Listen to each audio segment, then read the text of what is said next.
pre mňa sa stalo skutočnosťou.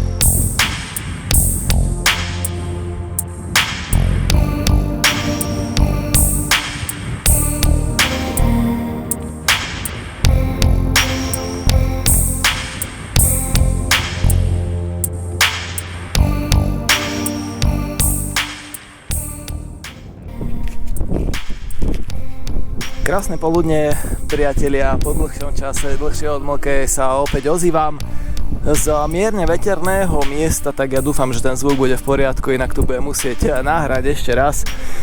Každopádne z objektívnych príčin budem mať asi teraz dlhšie prestávky z osobných dôvodov, ale to vás nesmie odradiť od toho, aby ste si video nepustili, keď zbadáte, že vyjde. Takže ja sa budem snažiť, ale nemôžem vám garantovať ani sľubiť nejakú pravidelnosť aktuálne. Kde sa nachádzam? Nachádzam sa na mieste z môjho posledného videa jarného, respektíve vtedy ešte končila zima, a to je kopec Bolovica nad Trenčínom, kúsok nad Trenčínom, nad časťou. Ja som štartoval z časti Zámostie, Zlatovce, Záblatie a túto s takýmto nádherným výhľadom je kopec Bolovica, kde je hojdačka, srdiečko. Dneska idem prebadať časť Malých Karpat, kde som začal jazdiť iba posledné dni a veľmi sa mi tam páči, a idem viac menej naslepo. Pozrel som si niečo v mape akurát, nikdy som nešiel na miesto, kde chcem ísť dnes. Sám som zvedavý, bude to náročnejší terén, bude to prudké, bude to výživné a viac si o tom povieme niekde v závetri, lebo tuto na tom kopci fučí a vy chcete mať dobrý zvuk, takže poďme na to, priatelia.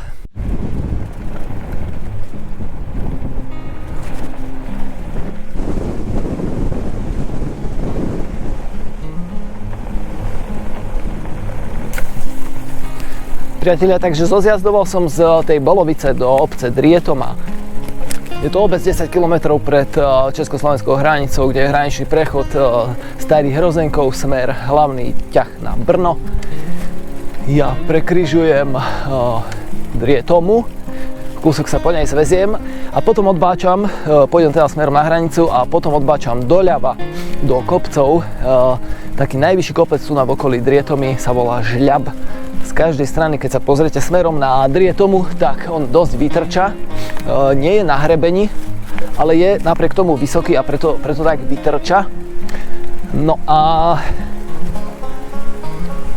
na tom kopci Žľab je miesto, kde chcem teda ísť. Nebude to zadarmo.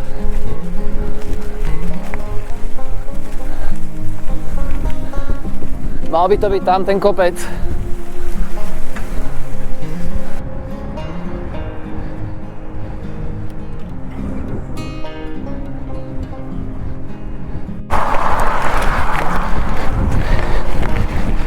Našťastie odbáčam z hlavnej cesty. V tej hlavnej ceste sa vyhnite, ale musel som tých 200 metrov po nej prejsť.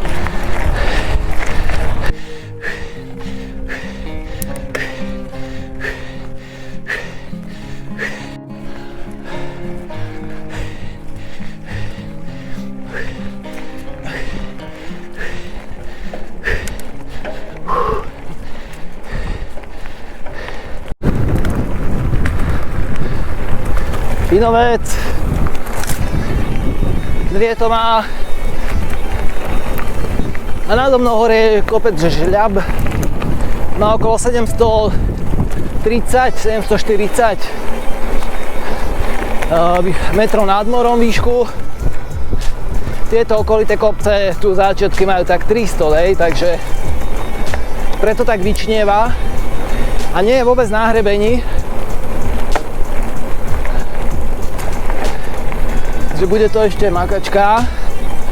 Ja si to najprv trošku obídem a idem na smerovník Urbanova a odtiaľ takou druhou cestičkou, z ktorej potom odbočím na vrchol kopca Žľab. No, nachádzam sa v Bielých Karpatoch.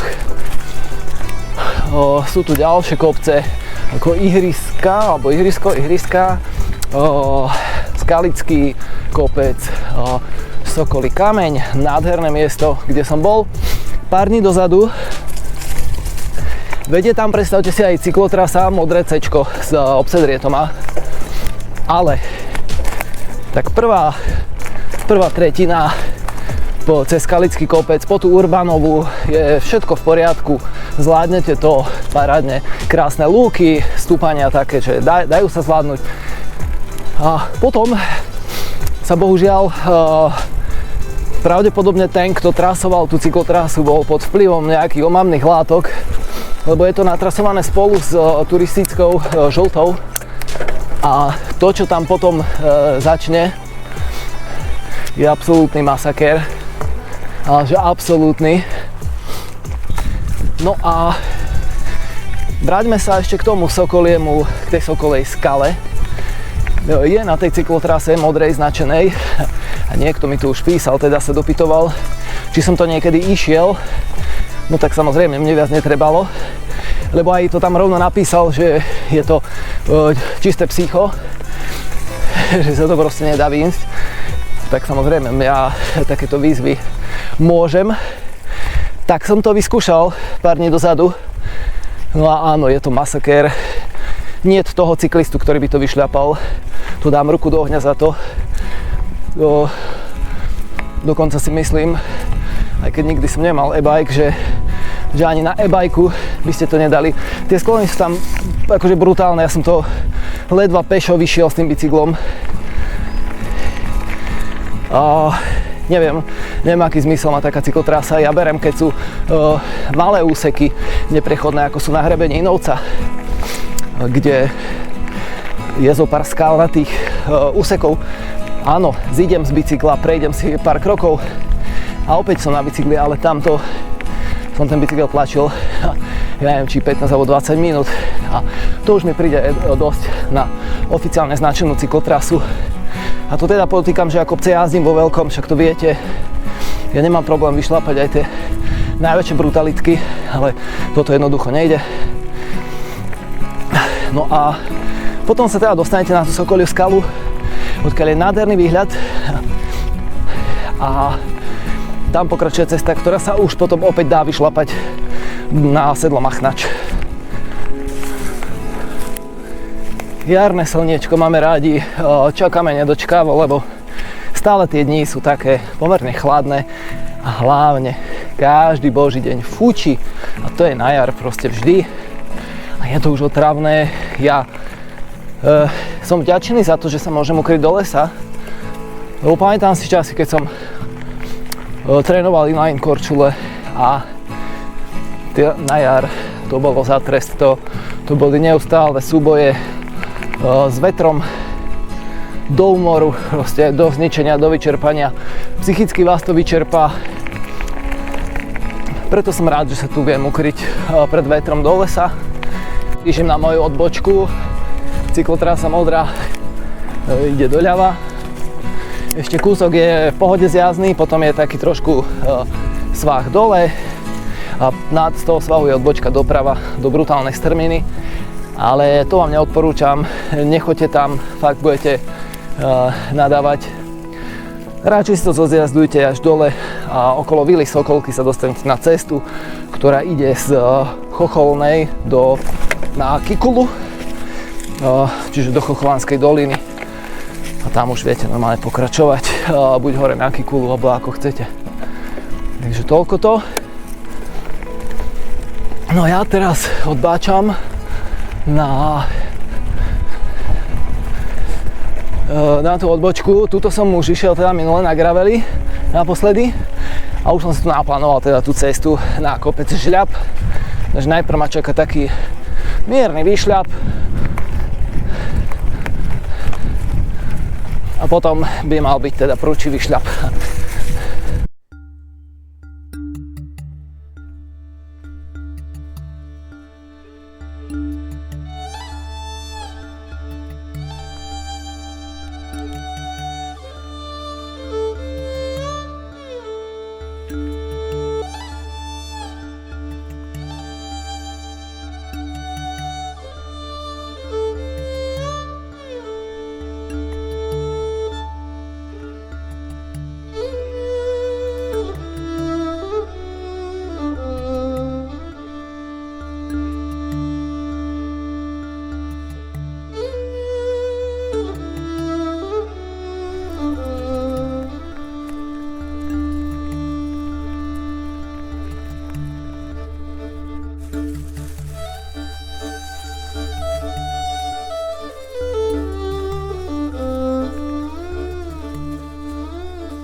No priatelia, stalo sa presne to, čo sa mi stáva na mojich improvizačných cestách, že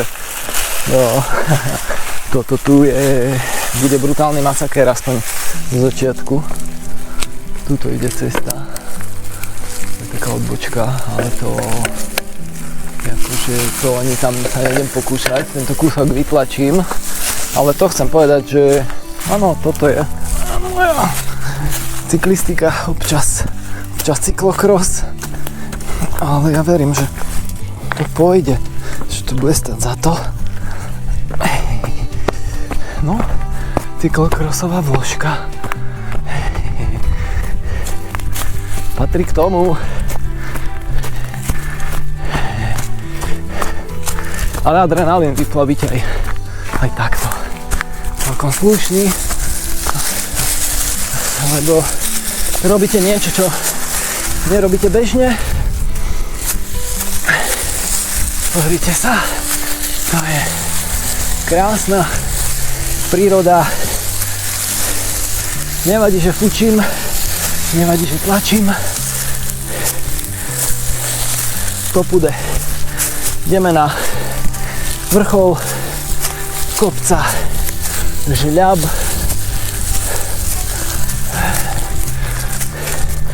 Let's go. No tu skúsim nasadnúť, čo to prejsť.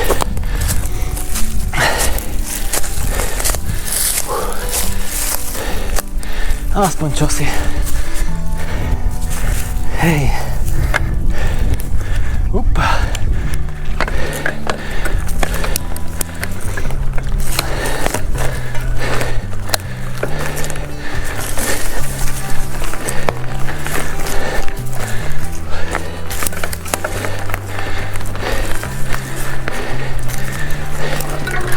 No budú tu prekážky, ale ja verím, že to nebude také hrozné, že sa to umúdri a že budem viac bicyklovať ako tlačiť.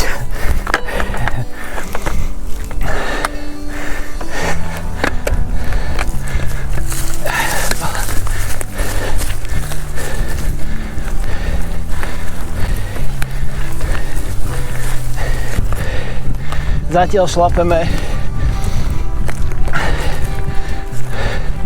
Je to hore na tej. Tá paskuda predo mnou. Žľab.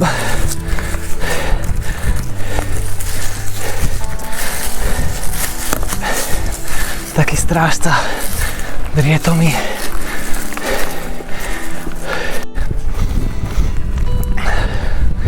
Tie výškové sa tu musia niekde prejaviť. Jak som spomínal, ja idem z kopcov výšky 300 do výšky nejakých 700 pade. A to nie je vrcholový kopec. Tadiaľ sa to len prechádza na Machnač. A ten má sám o sebe 770. Takže toto je taký osamotený hrb, veľký, ktorý si vytvára svoj vlastný hrebeň tým, aký je veľký. No. Aj na výživa.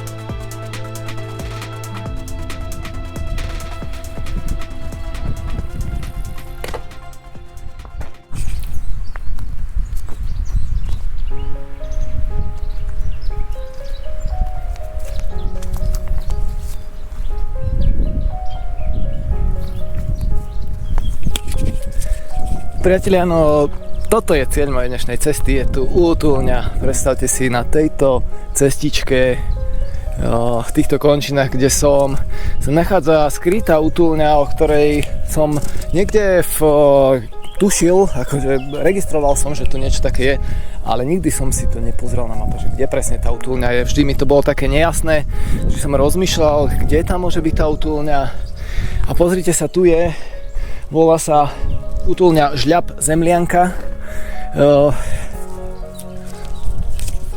Takto nádherne osadená. Je Božia. Veľmi sa mi páči. Čo je to zemlianka? Zemlianky to boli nejaké domy vsadené do prírody, do zeme. Hej.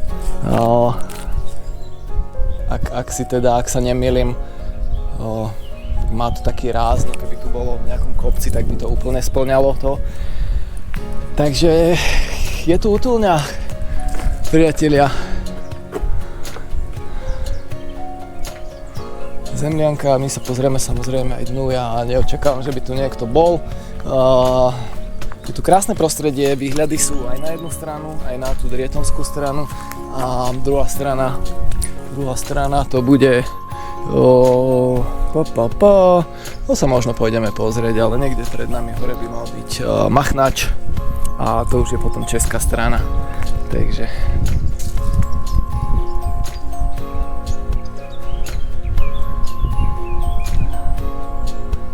čo láska k horám vytvorila, to dobrá vôľa nech zachová. No, viete si tu posedieť, viete si tu. To by bola dobrá opekačka. No, a že som si ja somárne zobral voľaké špekačky.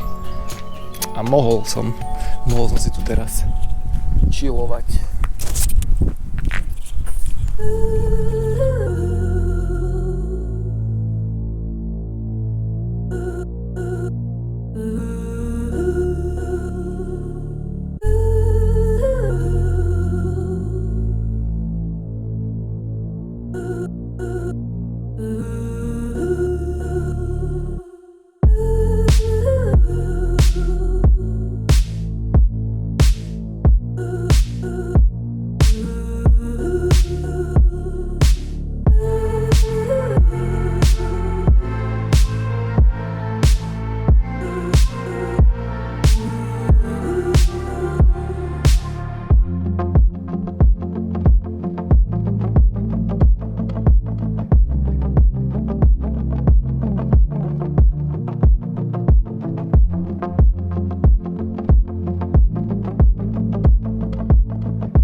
Toľko to, Zemlianka.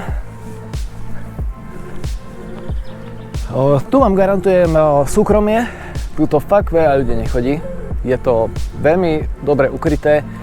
Aká bola tá cesta z odbočky? No, úvod som vyšlapal a asi ešte jeden zvalný strom tam bol, ktorý som teda prekračoval. Zvyšok bol šľapateľný, čože je super. Takže za mňa kľudne môžete prísť na návštevu, nič vám v tom nebráni, aj na bicykli. A je to aj hojdačka.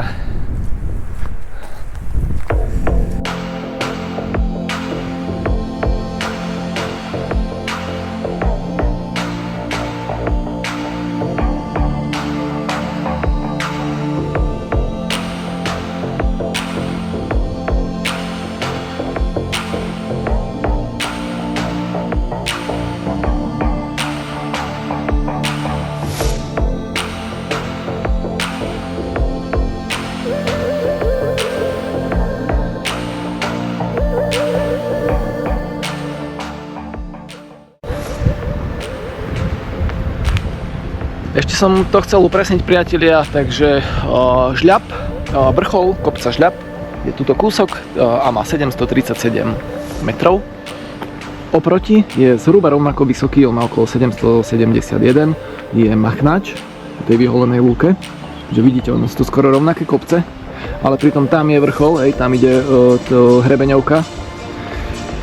A kúsok ďalej je ešte ďalší kopec Ihriska, ktorý má tiež okolo 720 a ja sa potom pustím dole cestičkou. Takže toľko to, čo sa týka parametrov.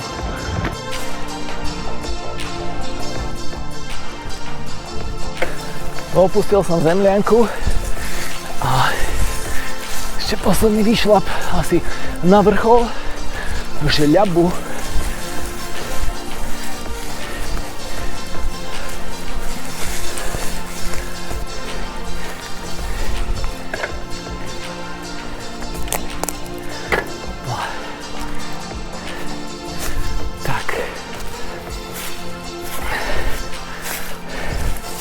Geodetický bod, poškodenie sa trestá. Žľab 731.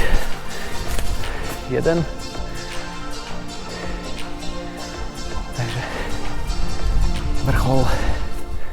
Dosiahol som vrchol.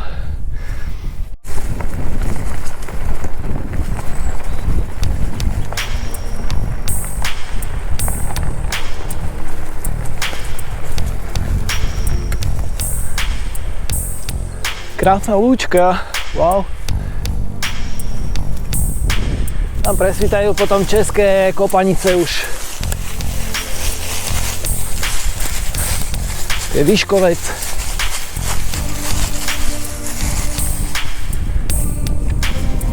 No a z tejto strany zase kopce ako Tlstá hora a Veľká Javorina. Aha, a tu je vidno v diaľke. Táto GoPročka vám tieto veľké vzdialenosti neukáže tak dobre. Nevadí. Je tam, vieme o nej.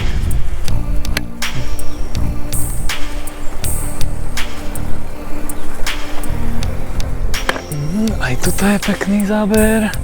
Tam sa nám otvorila trošku dolina. To už je pohorie Považský Inovec. Takže vidíme odtiaľto všetky najvyššie vrchy, ako samotný Inovec, Veľkú Javorinu, to sú všetko, Inovec 1042, Veľká Javorina okolo 950 a tento Žľab 731 metrov. Toto je pekná cestička, takisto taká lúčna. Možno si to dám niekedy aj z druhej strany, uvidíme, aký bude terén. Teraz by som mal ísť tak prúčie dole zase. Môže byť.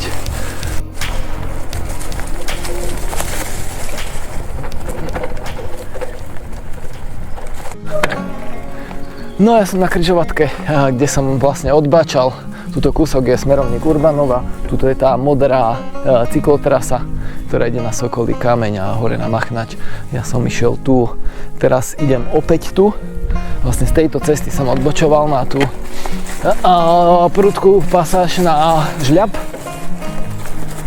A ona tá cesta ide ďalej, to ste si určite všimli. V podstate minule som vyústil v dedine Brúsne a teraz sa chcem vrátiť tam, kde som začal šľapať na ten úsek, kde som odbáčal z tej hlavnej cesty Drietomskej. Tak také kolečko si spravím, vrátim sa opäť tou spodnou cestou na tú modrú cyklotrasu a tam sa už spustím dole potom do Drietomy po modrej cyklotrase a prejdem zase cez kopec do Trenčína.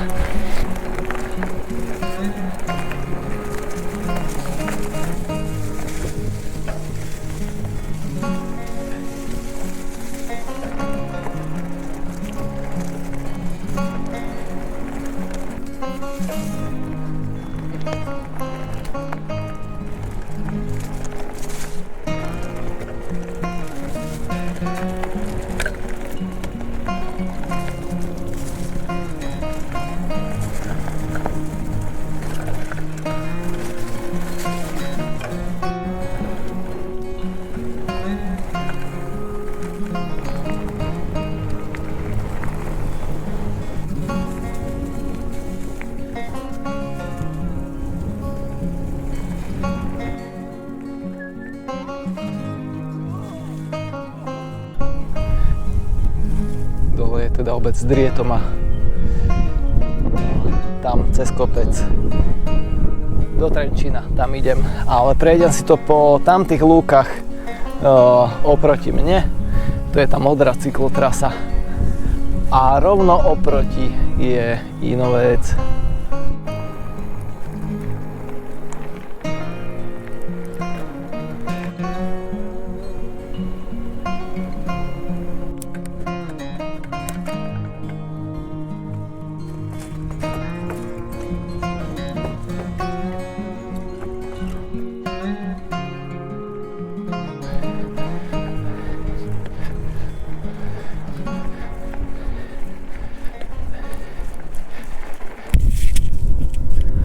Priatelia, verím, že sa vám dnešný výlet páčil, že som vám ukázal možno miesto, ktoré nepoznáte, ktoré je pre vás nové, tí, čo ste tu z okolia, a že vás to bude motivovať k tomu, aby ste ho navštívili. Sú to tam prekrásne cestičky, náročné terény v zmysle veľa našľapaných výškových metrov. Ten úsek, ktorý som išiel k útulni, bol trošku komplikovaný, ale všetko sa dá, párkrát dosadnete a neubudne z vás. Takže je to v poriadku a bol nádherný slnečný deň, alebo je stále, a také nás, verím, čakajú a nabicyklujeme sa do sytosti všetci. No, ak si tu sleduješ a nemáš odber, tak ťa pekne poprosím, aby si ho dal. Vy ostatní, čo odber máte, tak vás poprosím o lajky. A píšte aj komentáre, či sa vám tento video páčil, či to poznáte toto miesto, či ho navštívite, ako sa máte, ako ste naštartovali vašu sezónu na jar. No a ja sa budem snažiť teda dať tomu nejakú pravidelnosť, opäť nesľubujem, lebo mám na to nejaké svoje objektívne dôvody, ale budem sa snažiť, lebo robím to rád. Rád natáčam počas výjazdov, rád objavujem nové miesta a delím sa s tým s ostatnými. A mám nejaké ďalšie nápady na výlety už, takže verím, že sa tu uvidíme čoskoro. Priatelia, mávajte sa krásne a bicyklujte, usmievajte sa, užívajte si krásne počasie a nezabúdajte všetko robiť s dušou. Čau!